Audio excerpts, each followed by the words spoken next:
আসসালামু আলাইকুম। কেমন আছো তোমরা? আশা করি অনেক ভালো আছো। আমিও ভালো আছি। বিদ্যা ভান্ডার অনলাইন স্কুলের পক্ষ থেকে শুভেচ্ছা এবং স্বাগতম। আজকে এইচএসসি র আইসিটি তৃতীয় অধ্যায়ের সংখ্যা পদ্ধতি নিয়ে আমরা আলোচনা করব। প্রথমত আমাদের সংখ্যা পদ্ধতি কাকে বলে আমাদের জানতে হবে। সংখ্যা পদ্ধতি কি? কোনো কিছুর অবস্থান নির্ণয়ের জন্য বিভিন্ন ধরনের সাংকেতিক চিহ্ন ব্যবহার করার পদ্ধতিকে বলা হয় কি?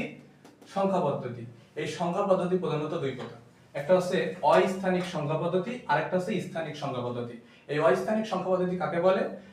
যার নির্দিষ্ট অবস্থান নাই, সাংকেতিক চিহ্ন নাই, বর্ণ নাই, সংখ্যা নাই, তাকে বলা হয় কি? অস্থানিক সংখ্যা পদ্ধতি। আর স্থানিক সংখ্যা পদ্ধতি কাকে বলে? যার নির্দিষ্ট অবস্থান আছে, সংখ্যা আছে, সাংকেতিক চিহ্ন আছে, বর্ণ আছে, তাকে বলা হয় কি? স্থানিক সংখ্যা পদ্ধতি। এই স্থানিক সংখ্যা পদ্ধতিকে আবার চার ভাগে ভাগ করা হয়। তাহলে যেমন বলা হয়, প্রথমত হচ্ছে বাইনারি, তারপরে অক্টাল, তারপরে ডেসিমেল, তারপরে হচ্ছে হেক্সাডেসিমেল সংখ্যা পদ্ধতি। দেখো, প্রথমত আমাদের বাইনারি দেওয়া আছে। এই বাইনারির বেস বা ভিত্তি হচ্ছে 2। এই সংখ্যাগুলো কি? 0 এবং 1। তারপর আছে অক্টাল সংখ্যা পদ্ধতি। এই অক্টাল সংখ্যা পদ্ধতির বেস বা ভিত্তি হচ্ছে 8। সংখ্যাগুলো হচ্ছে কি? দেখো, 0 1 2 3 4 5 6 7, অর্থাৎ মোটের সংখ্যা কিন্তু 8টি, কিন্তু আমাদের শূন্য সহ আছে, তাই 7 পর্যন্ত গেছে। তাহলে সেই ক্ষেত্রে আমাদের সংখ্যা প্রকাশ হবে এরকম।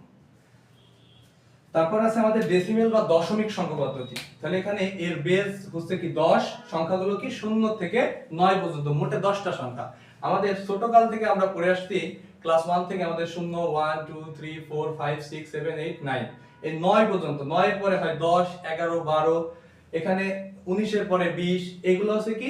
দশমিক সংখ্যা পদ্ধতি। তারপরে আছে হেক্সাডেসিমেল সংখ্যা পদ্ধতি। হেক্সাডেসিমেল সংখ্যা পদ্ধতির হচ্ছে বেস বা ভিত্তি হচ্ছে 16। সংখ্যাগুলো হচ্ছে কি? 0 থেকে, এই যে দশমিক আমরা লিখছিলাম না, 0 থেকে 9 পর্যন্ত, 0 থেকে 9 পর্যন্ত। তারপর আছে ইংরেজি বর্ণমালা A B C D E এবং এফ। তাহলে এখানে আমাদের কিন্তু এখানে এর মান দেওয়া নাই, বি এর মান দেওয়া নাই। তাহলে আমরা কিভাবে জানবো? তাহলে সেই ক্ষেত্রে আমাদের মানটা মনে মনে রাখতে হবে। সেই মানটা কি?